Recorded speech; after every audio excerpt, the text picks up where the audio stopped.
ఓం శ్రీ గురుభ్యో నమః. ఆపదామపహర్తారం దాతారం సర్వసంపదాం లోకాభిరామం శ్రీరామం భూయో భూయో నమామ్యహం. శ్రీరామ రామ రామేతి రమే రామే మనోరమే సహస్రనామ తతుల్యం రామనామ వరాననే. దైవ స్వరూపులైనటువంటి మీ అందరికీ నమస్కారాలు. ఇప్పుడు మేము నైమిషారణ్యంలో ఉన్నాము. ఈ నైమిషారణ్యంలో చూడవలసినటువంటి ప్రాంతాలు, నైమిషారణ్యం యొక్క విశిష్టతలు మీకు చెప్పదలుచుకున్నాను. ఈ పృథ్వీ పైన ఎక్కడ తిరిగినను జీవితంలో ఒక్కసారైనా నైమిషారణ్య దర్శనము చేసుకుని తీరవలసినది. ఎందుకంటే ఈ నైమిషారణ్యంలో గోమతీ నది ఉంది. ఈ గోమతీ నది వశిష్ఠ మహర్షి యొక్క మానస పుత్రిక గోమతీ నది అని చెప్పేసి స్పష్టంగా చెప్పడం జరుగుతుంది. 88,000 మంది ఋషి పుంగవులు ఈ యొక్క స్థల నివాసులై ఉంటారు. శౌనకాది ఋషులు ఇక్కడ తపస్సు చేస్తూ యుగం గురించి, సమాజం యొక్క మంచి గురించి, అదేవిధంగా లోక కళ్యాణార్థము జప తప, అదేవిధంగా వేదాలను ప్రజలకి చెప్పాలని చెప్పేసి ఇక్కడి నుంచే వాళ్ళు నిర్ణయాలు తీసుకోవడం జరుగుతుంది. వేదవ్యాస మహర్షి యొక్క ఆశ్రమము, వారి యొక్క కుమారుడు సూత మహర్షి యొక్క ఆశ్రమము ఈ జన్మభూమి పైన, ఈ యొక్క కర్మభూమి పైన, ఈ యొక్క తపోభూమి పైన నైమిషారణ్యంలో కలదు. శుక మహర్షి యొక్క ఆశ్రమము, అదేవిధంగా 4 వేదాలు, 18 పురాణాలు, 4 ఉపవేదాలు, అదేవిధంగా 2 ఇతిహాసాలు ఇక్కడ భద్రపరచబడినాయి. ఆ ఒక విషయాలు మీకు ముందు పోస్ట్ చేయడం జరిగింది. అంతేకాకుండా ఈ ఋషి పుంగవులందరూ 88,000 మంది శౌనకాది ఋషులందరూ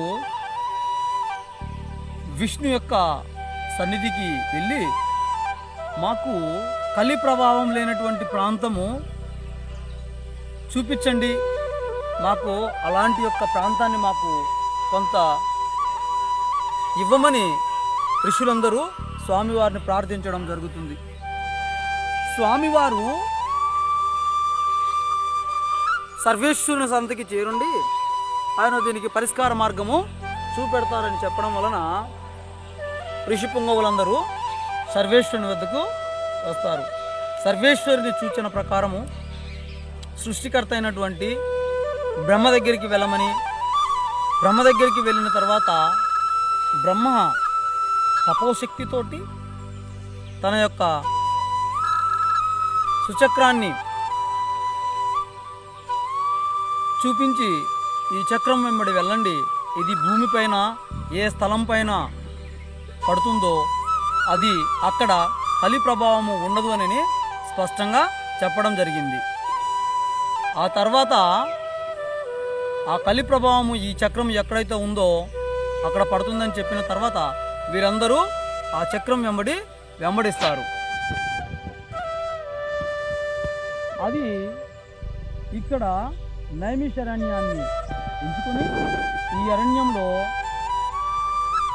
చక్రతీర్థమని మీకు ఇంతకుముందు నేను చూపించాను.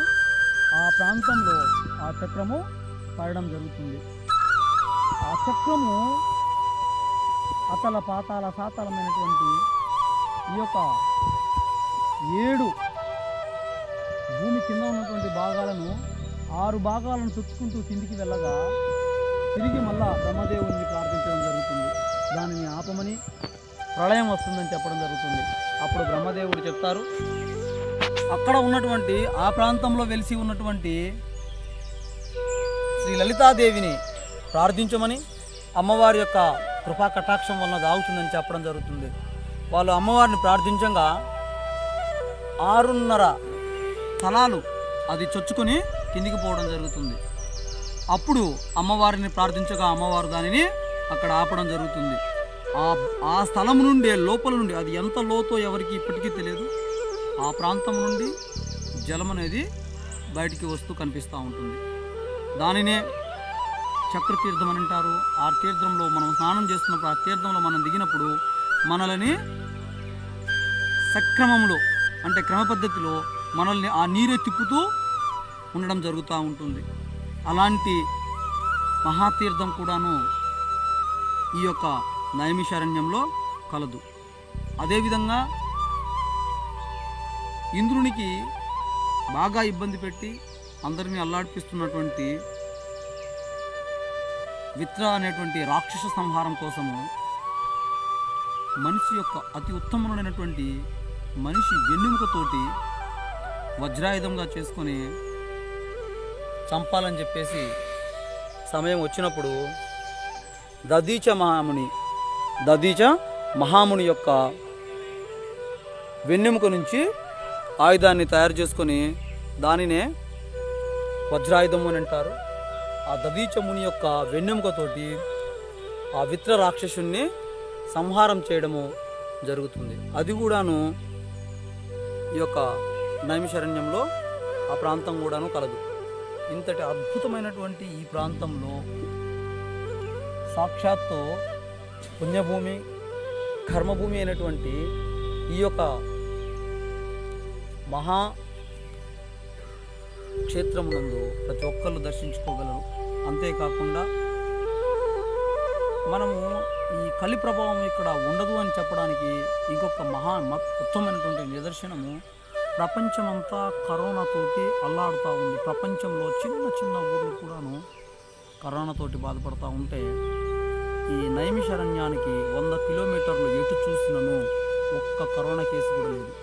ఇక్కడ ఉన్నటువంటి ప్రజలు కానీ, పోలీస్ సిబ్బంది కానీ, లేకుంటే ఆలయాలు కానీ, ఎక్కడన్నా కానీ మాస్క్ పెట్టుకోవడం అనేదే లేదు.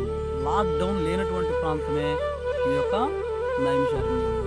ఇది ఒక తహసీలు. 100 కిలోమీటర్లు ఎటు చూసినాను ఒక్క కేసు కూడా లేదు. అనగా కలి ప్రభావము ఇక్కడ ఉండదు అని స్పష్టంగా మనము కనపడుతున్నటువంటిది సాక్షాత్కారము. అదే కాకుండా మేము నైమిషారణ్యంలో మాతోటి వచ్చినటువంటి భక్తులు వీళ్ళందరికీ ఈ ప్రాంతాలు చూపించడం జరిగింది. మీకు కూడాను ఎక్కడెక్కడికి వెళ్ళామో ఆ దర్శనాలు చేయడం జరిగింది. ఇప్పుడు సత్యనారాయణ స్వామి వ్రతము, అంతేకాకుండా ఈ పుణ్యభూమి నుంచే సత్యనారాయణ స్వామి వ్రతము ప్రపంచానికి పరిచయం అయింది ఈ నైమిషారణ్యం నుంచే. అందుకని ఇక్కడి నుంచే అందరి చేత సత్యనారాయణ స్వామి వ్రతం కూడాను చేయించడము జరుగుతుంది. పుష్టి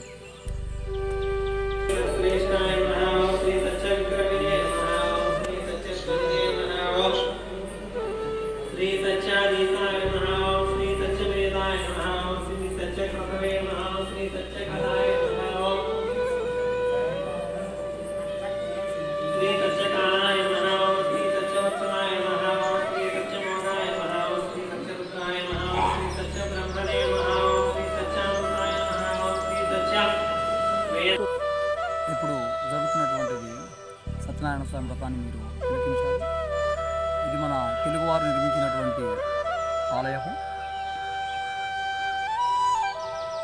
పద్మనాభస్వామి ఆలయము.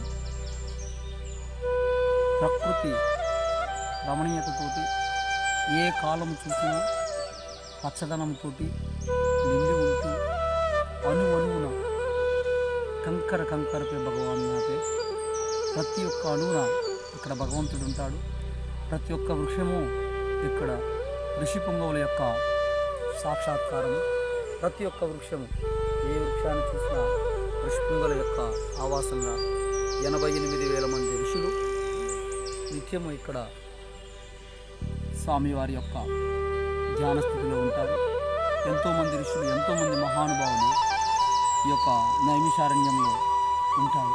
కలి ప్రభావము లేనటువంటి ప్రాంతము ఈ భూమిపైన ఎక్కడన్నా ఉంది అంటే యుగ ప్రభావం ఉన్నటువంటి ప్రాంతము ఈ యొక్క నైమిషారణ్యం. అలాంటి ఉత్తమమైనటువంటి ఈ నైమిషారణ్యాన్ని ప్రతి ఒక్కరు దర్శించుకోగలరని, తన యొక్క జీవితంలో నైమిషారణ్యాన్ని ప్రతి ఒక్కళ్ళు సందర్శించి గోమతీ నది యొక్క స్నానాన్ని ఆచరించి సర్వేశ్వరుని యొక్క కృపా కటాక్షాలు పొందగలరని, అతి ఉత్తమమైనటువంటి ఈ పుణ్యభూమిని ప్రతి ఒక్కళ్ళు దర్శించి స్వామివారి కృపకి పాత్రులు కాగలరని ఆశిస్తూ ఓం నమః శివాయ, ఓం నమో